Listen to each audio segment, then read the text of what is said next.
freaking had 6 touchdowns today, and I don't know if he's never done that in his career, and I'm pissed that DK denied him that. Plus, I'm pissed that DK was my fantasy guy, and he blew a touchdown right there. So that really, I couldn't get over that. I was just full. I was furious about that. I couldn't get over it for a long time. Even after the half, I was still complaining about that play. Right.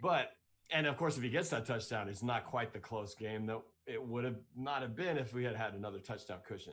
So anyway, my concern, I think that's a long answer to your question, but it was what I thought we were, because we are who I think we are, which is we have a crappy secondary, especially now that's super banged up. Our secondary can't stop anybody. We finally got some pressure on the quarterback, which was pleasantly surprising because we hadn't done it all game. And then, Russell is going to have to, as always he does, carry the entire team on his back. And if he doesn't throw 5 touchdowns, we're not going to win games. So it's a horrible formula, because someday he's going to have a bad game. I'm going to go against a team that can really sling it even more. Right. So, am I worried? Yeah, I don't know if in the history of mankind, because quarterback throw 5 games for an entire 16 game, 5 touchdowns for a 16-game season. No, that's not going to happen. So at some point that's going to dry up, and we're going to play a really tough secondary, a really good offensive or defensive front, and that's come to a stop. But for now, I'm just glad we did. We have to lick our wounds. I don't know how bad all these injuries are. Right. But I have to give you kudos then, because Dak Prescott, I thought, well, maybe last week was a fluke. Mm-hmm. Maybe it was just Atlanta letting him, get back into the game with those throws and all the yards that he threw for, but he surpassed the performance from last week. And so you guys have a potent offense, that receiving core, and Dak Prescott, he's going to be throwing for a lot of yards throughout the season. So to me, that told me you guys got your quarterback. So if I'm that's Jerry coming Jones, from a you got to Seahawks find fan. a way to keep it. And that's not coming from me, good. right? I mean, I'm not going to lie. Well, exactly. And that's what, I preached it on my channel, and I'm sure Ryan's done it on his as well. Dak Prescott is not only a great leader, but he's a great quarterback. I don't know what people want from him. Even during today's game, people were tweeting and texting me, Dak Prescott can't win these type of games. I'm like, we're playing a great quarterback in Russell Wilson. And honestly, when you look at Seattle and you look at Dallas, it's kind of like a mirror match. And we spoke about this, Norb. Like, we have great offenses. We have great leaders in our quarterbacks. Our defense is just limited. But I mentioned you guys have a few more playmakers than we have. And turnovers, that was a key difference. So, Ryan, I know we spoke about this earlier before we brought on Norb. But, we kind of spoke about DeMarcus Lawrence. So, for the new visitors coming in because they're asking questions about D-Law, go ahead and give your take on DeMarcus Lawrence. Are you concerned? What should we do moving forward? Yeah, I mean, I'm definitely concerned because we have a plethora of pass rushers, and D-Law's not really getting it done out there. He's not pressuring the quarterback now. Like I said, I am going to have to take a look back at the film and see if he was being double teamed, see how he was at stopping the run, because that's one of the things where I think we kind of outperformed my expectations. Mm-hmm. But then we gave up a few more big plays than I was expecting. And that's kind of where I underrated Russell Wilson in that offense. Yeah, exactly. And we spoke about this earlier, Norb. Even though the stats look great for Russell Wilson from this standpoint, I feel like we did a great job of containing Russell Wilson, if I can even say that. I mean, we did give up the big plays, and we spoke about that, which, I don't know what's going on. We have some key secondary issues that we must address. But I feel like for the most part, we did have a great handle on Russell Wilson for most of the game. We were able to get pressure. He really didn't have any of those big runs that he's used to for breaking out. But as you see those difference makers, like I said, that strike that he did, I think was Greg Olsen in the end zone, was just a dot, man. And he put it right on the string for him. And so those are the things you got to be aware of when you're playing against Mr. Unlimited. But, with you guys' standpoint, you guys have a great quarterback. And like I said, it's just really for you guys and for us as well is to get healthy. So what's next for you guys? Are you feeling confident about next week's game? Who do you guys play next week, Norb? We play Miami. Oh, okay. So, yeah. In Miami. So you get a bye week. And so that's what the Cowboys need, man. We need a bye week. I want a bye week, man. I need to play the Giants or the Washington football team, soon, man, because I feel like from a health-wise, we just need to get healthy again, but we're playing these great teams straight out the gate. So I don't know about the bye week thing. I mean, I chose Jacksonville as my defense on fantasy against Miami on Thursday night thinking, Miami's just going to roll over. And, man, those guys put up points. Fitzmagic looked good. So all of a sudden I'm like, maybe this game's going to be a little tougher than I thought. And again, right now I feel like our secondary can't stop anyone. We have not stopped anyone in the first 3 games. So who am I to say we're going to shut someone down when we haven't proven that we can do so?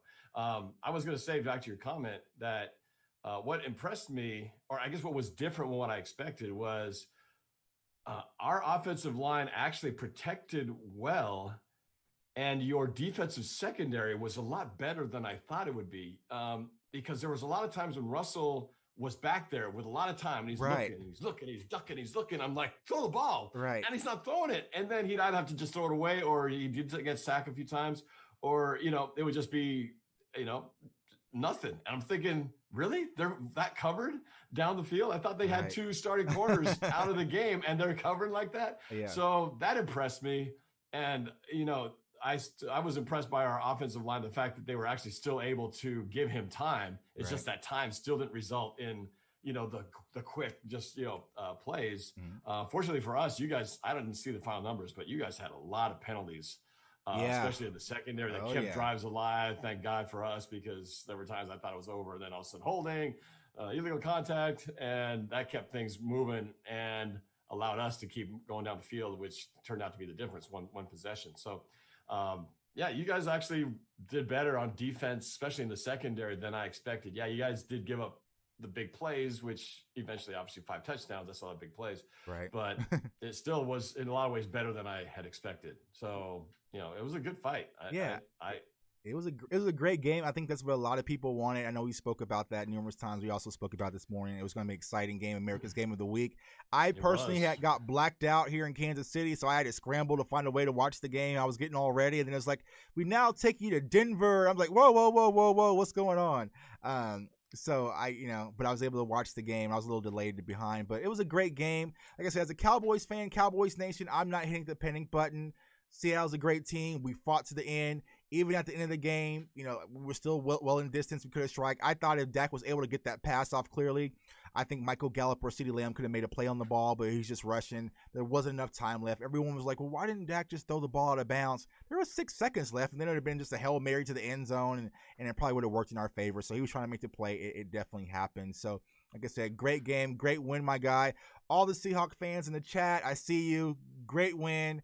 I know when we talked to you this morning, you're out there walking on the beach, man. So taking a stroll on the beach. And so, but yeah, our secondary did play a lot better, but when we needed them to make the big play, they just wasn't able to do it. And like you said, a lot of those illegal contacts down the field and different things like that was costly, because you have to get a quarterback of Russell Wilson's caliber off the field when you have that opportunity.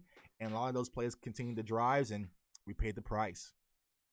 Yeah, no, it was a good game. It was, like I said, a weird feeling game where it just had such strange ebb and flows, like a car that won't start right. It's like and it started back up again, and it looked like both teams at some point just were not going to get in the rhythm, and all of a sudden they'd explode into rhythm, and then get a touchdown, and then let someone hit it out of their hands and turn it into a touchback. I mean, things like that. It was that drastic of swings back and forth. And, again, it took a 5 touchdown effort to not lose to you guys, despite the fact that we dominated the turnover battle. Wasn't it like 3-0 or something like that? 3 or 4 turnovers? Yeah, you guys didn't turn the ball over. We had a few close calls that, could have got turnovers, but we didn't. And this is the difference. Again, the difference between Atlanta and Seattle. We had a 15-point lead, and we did give it up. But Seattle finds ways to win. Again, Russell Wilson. Atlanta finds ways to lose. And it did because you guys did fight back in the same way, the same point margin to get back into the game. But Seattle so far has been able to find ways when the back's against the wall. Somebody steps up, and guys who were not even, I didn't even know the guy's name. The guy made the interception. I was like, who's 35? Who knows that guy? They sent him out the practice squad. Yeah, he was a practice squad guy. Yeah. So, that's pretty cool. Pretty cool for that guy. And, it's I'm just glad, man. We're very fortunate to have a win both these last 2 weeks. So here we are sitting on top of the NFC West 3-0.